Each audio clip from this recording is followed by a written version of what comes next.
बिस्मिल्लाहिर्रहमानिर्रहीम। अस्सलाम वालेकुम रहमतुल्लाहि व बरकातुहू। उम्मीद करती हूँ आप सब लोग खैरियत से होंगे। आज जुमअतुल मुबारक के दिन या वहाबू का ये ख़ास वजीफ़ा लेकर आपकी खिदमत में हाजिर हुई हूँ, जिसे हाथ की उंगलियों पर पढ़ते ही अल्लाह की गैबी मदद हासिल हो जाएगी। जो लोग जल्द पैसों की ज़रूरत हासिल करना चाहते हैं तो जुमअतुल मुबारक के दिन इस वजीफ़े को लाजमी कर लें। आपने 14 रबीउल सानी जुमअतुल मुबारक के दिन या वहाबू का ये ख़ास वजीफ़ा पढ़ें। ये वजीफ़ा जुमे के दिन आज तक जिसने पढ़ा अल्लाह करीम ने कामयाबी अता फरमाई। एक साथ ये बाबरकत और फजीलत वाला नाम है। आज तक इस नाम को पढ़ने वाला कभी किसी का महरूम नहीं हुआ। जुमे के दिन या वहाबू अगर कोई पढ़ लेता है तो अल्लाह पाक इस बंदे की किस्मत को बदल देता है, इसके नसीब खुल जाते हैं। या वहाबू का मतलब है वो बेहिसाब अता करने वाला है, वो बेहिसाब अता करने वाला और वो हर चीज़ पर कादिर है। वो अपने बंदे की हर दुआ को कबूल फरमा लेता है, वो किसी की दुआ को रद्द नहीं करता। जब आप अल्लाह पाक के सामने गिड़गिड़ाते हैं, रोते हैं, अपने गुनाहों की सच्ची तौबा करते हैं तो अल्लाह पाक फिर आपकी तमाम दुआओं को, तमाम हाजात को पूरा कर देता है। अगर आप कर्जे से निजात चाहते हैं, अगर आप अपनी मुश्किलातों, परेशानियों, मुसीबतों, गुर्बत से निकलना चाहते हैं तो इस वजीफ़े को रबीउल सानी 14 तारीख जुमअतुल मुबारक के दिन ज़रूर कर लिए। इंशाअल्लाह आपकी तमाम मुसीबतें, तमाम तंगदस्तियाँ, तमाम परेशानियाँ दूर हो जाएंगी। वजीफ़े की तरफ बढ़ते हैं। अगर आपने मेरे चैनल को अभी तक सब्सक्राइब नहीं किया, मेरे चैनल को सब्सक्राइब करते हैं। आपने सबसे पहले नबी करीम सल्लल्लाहु अलैहि वआलिहि वसल्लम की ज़ाते अक़दस पर दुरूद पाक पढ़ना है। आपने बावज़ू होकर मसल्ले पर बैठकर आपने 3 मरतबा दुरूद इब्राहीम पढ़ना है। 3 मरतबा दुरूद इब्राहीम पढ़ने के बाद फिर आपका जो भी मकसद होगा, जो भी हाजत होगी उसकी नीयत कर लें। अगर आप कर्जे से निजात चाहते हैं, अपनी मुसीबतों से, तंगदस्तियों से निजात चाहते हैं, उसकी नीयत कर लें। अगर आप मियाँ बीवी के दरमियान प्यार मोहब्बत पैदा करना चाहते हैं, उसकी नीयत कर लें। अगर आप जादू जिन्नात हसद के शिकार हैं, उससे छुटकारा हासिल करना चाहते हैं तो उसकी नीयत कर लें। अगर आप अपना ज़ाती घर चाहते हैं या मकान चाहते हैं, उसकी नीयत कर लें। नीयत करने के बाद आपने 1 मरतबा औज़ु बिल्लाहि मिनश शैतानिर रजीम बिस्मिल्लाहिर्रहमानिर्रहीम पढ़कर वजीफ़े का आगाज़ करना है। आपने सबसे पहले नंबर पर जो वजीफ़ा पढ़ना है वो वजीफ़ा या वहाबू का वजीफ़ा है। आपने या वहाबू को पढ़ना है।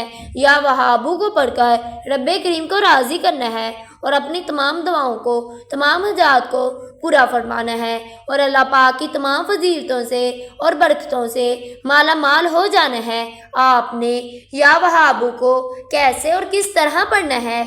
या वहाबू 1 बार हो गया, या वहाबू 2 बार हो गया, या वहाबू 3 बार हो गया। इसी तरह से आपने या वहाबू को हाथ की उंगलियों पर सिर्फ़ और सिर्फ 11 मरतबा पढ़ना है।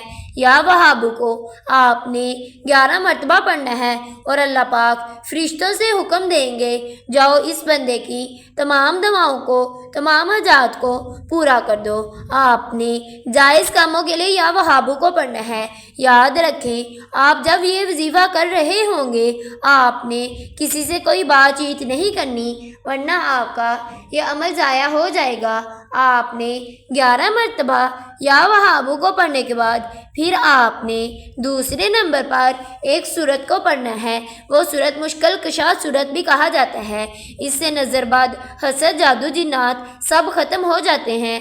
आपके घर में से हसद जिसने आपको नज़र लगाई होगी वो भी दूर हो जाएगी। आपने जादू जिन्नात से, अपनी परेशानियों से छुटकारा हासिल करने के लिए इस सूरत को पढ़ना है। वो सूरत कौसर है। इस सूरत को पढ़ने वाला रब्बे करीम का लाडला बन जाता है اور اپنی تمام مشکلات سے، تمام پریشانیوں سے چھٹکارا حاصل کر لیتا ہے۔ آپ نے سورۃ کوثر کو پڑھنا ہے۔ سورۃ کوثر کو پڑھنے سے پہلے آپ نے ایک مرتبہ اعوذ باللہ من الشیطان الرجیم بسم اللہ الرحمن الرحیم پڑھ کر شروع کرنا ہے۔ آپ نے سورۃ کوثر کو کیسے اور کتنی دفعہ پڑھنا ہے؟ سورۃ کوثر کو آپ نے ہاتھ کی انگلیوں پر صرف اور صرف 7 مرتبہ پڑھنا ہے۔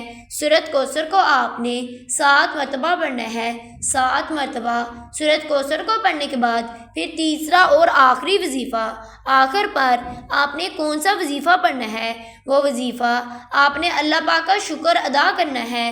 آپ نے الحمدللہ رب العالمین کو پڑھنا ہے۔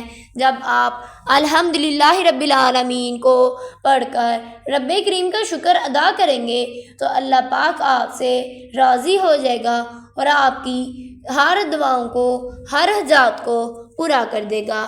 آپ نے الحمدللہ رب العالمین کو کیسے اور کس طرح سے پڑھنا ہے؟ الحمدللہ رب العالمین 1 بار ہو گیا، الحمدللہ رب العالمین 2 بار ہو گیا، الحمدللہ رب العالمین 3 بار ہو گیا۔ اسی طرح سے آپ نے الحمدللہ رب العالمین کو 11 مرتبہ پڑھنا ہے۔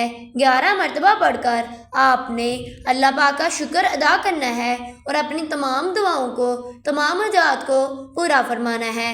آپ نے 11 مرتبہ الحمدللہ رب العالمین کو پڑھنے کے بعد پھر آخر پر نبی کریم صلی اللہ علیہ وآلہ وسلم کی ذات اقدس پر درود پاک 3 دفعہ پڑھ لینا ہے اور اللہ پاک سے گڑ گڑا کر سچے دل کے ساتھ اپنے گناہوں کی توبہ کرنی ہے۔